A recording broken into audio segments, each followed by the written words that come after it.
दुर्भाग्य से जिन लोगों को कम सुनाई देता है उनको ठीक सुनाई दे, इसके लिए एक यंत्र कान में बिठाया जाता है। उसके कारण कम आवाज़ भी अच्छी तरीके से उस व्यक्ति को सुनने मिलता है। मुझे लगता है इसी प्रकार का कोई यंत्र उबाटा सेना ने लिया होगा कि जब पूरे दुनिया के सामने सदन पर राहुल गांधी जी ने हिंदू हिंसा करता है, हिंदू हिंसक होता है, हिंदू बोलने वाले असत्य और हिंसा के साथ होते, ये कहने के बाद भी उद्धव जी और उबाटा सेना को ये लगाए हुए आर्टिफिशियल मशीन के कारण ये गलत सुनाई दिया होगा। तो मुझे लगता है उद्धव जी अपना मशीन बदल दे, उद्धव जी सही मशीन ले, उद्धव जी सही विचारों को लेकर चले और उद्धव जी अपने विचारों के लिए सही, अगर कोई विचार है तो बाला साहेब ठाकरे जी का है, वो हिंदुत्व का विचार है, वो कांग्रेस विरोधी विचार है।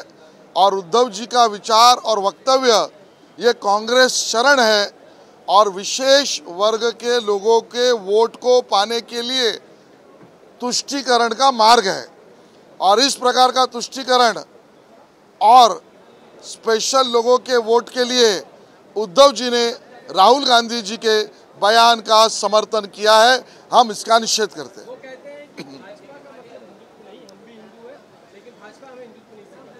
भारतीय जनता पार्टी ने कभी भी दावा नहीं किया हिंदू तो सकल है, हिंदू तो सबको साथ लेके चलने वाला है, हिंदू सबको लेकर देश के प्रगति में लगा है।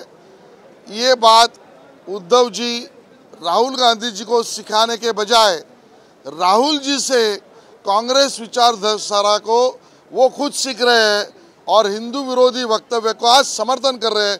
इसका हम निषेध कर रहे हैं।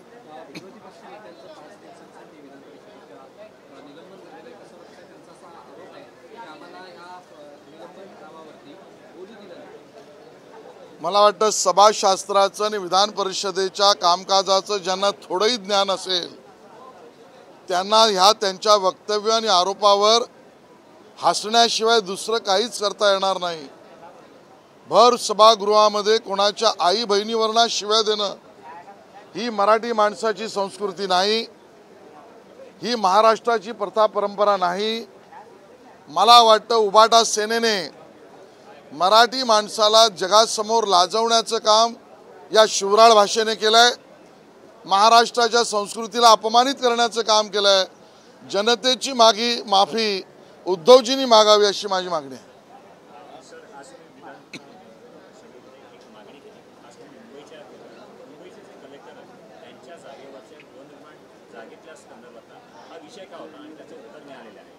मुंबई शहरामध्ये राज्य सरकारच्या जिल्हाधिकारी म्हणजे कलेक्टरच्या मालकीच्या जागेवर हजारो गृहनिर्माण संस्था व मुंबईकर नागरिक राहतात।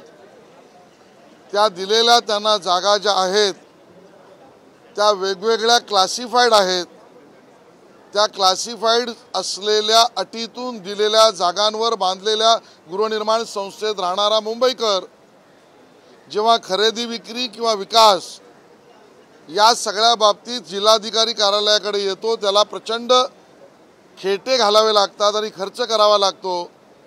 आणि म्हणून आम्ही अशी मागणी केली होती की मुंबईकर कलेक्टर लँडवरच्या गृहनिर्माण संस्थेत राहणाऱ्या मुंबईकराला त्याची जागा या अटी आणि शर्ती मुक्त क्लासमधून काढून निर्मुक्त करण्यासाठी धोरण करावं। जे राज्य सरकारने केलं त्याचं अभिनंदन, पण त्यामध्ये लीज लँडवर कलेक्टरने लीज दिलेल्या लँडवरच्या गृहनिर्माण संस्थातल्या मुंबईकरांना त्या लीज मधल्या धारकांचा त्याच्यामध्ये प्रस्ताव नव्हता।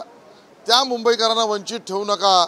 लीज लँडवरच्या मुंबईकरांना सुद्धा कलेक्टर लँडवरच्या लीजवरच्या त्यांनाही याची सोय द्या, त्यांच्याही जागा पूर्णपणे मालकीच्या करण्याचा अधिकार त्यांना द्या अशी मागणी मी केली।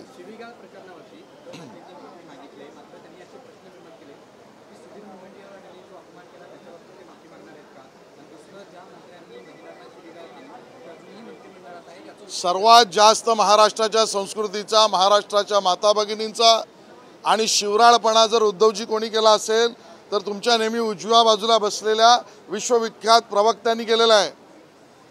त्यांनी दिलेला शिवीगाळ याच्यासाठी उद्धवजींनी एकदा नाही 10 वेळा माफी मागावी लागेल आणि मग दुसऱ्यांना प्रश्न विचारावा लागेल। विधान परिषदेच्या 11 जागांसाठी 12 उमेदवार रिंगणात आहेत, कसं बघताय तुम्ही? आगे आगे देखिए होता है क्या।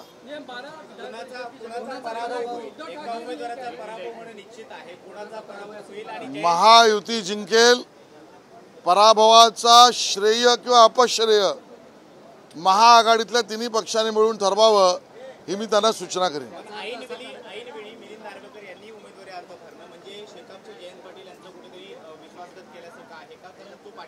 मी हे वारंवार म्हटलंय की उभाटा सेना आणि उद्धवजी हे मित्रांशी कधीच प्रामाणिक वागू शकत नाहीत, आमच्याशी तर वागलेच नाहीत।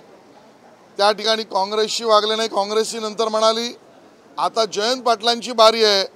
उद्धवजींच्या नवा राजकारणाचा गुणधर्म म्हणजे मित्राशी विश्वासघात करणे, ते आता महाराष्ट्र बघेल।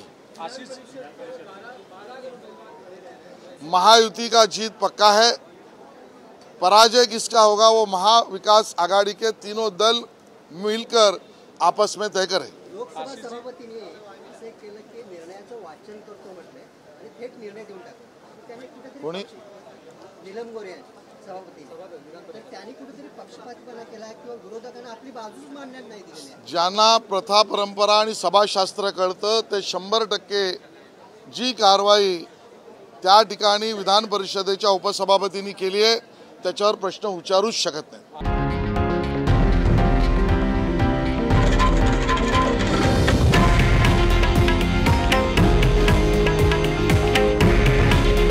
हे आहे देशातील नंबर 1 न्यूज नेटवर्क आणि आपण पाहत आहात TV9 मराठी। काळजी तुमची, हित महाराष्ट्राचं।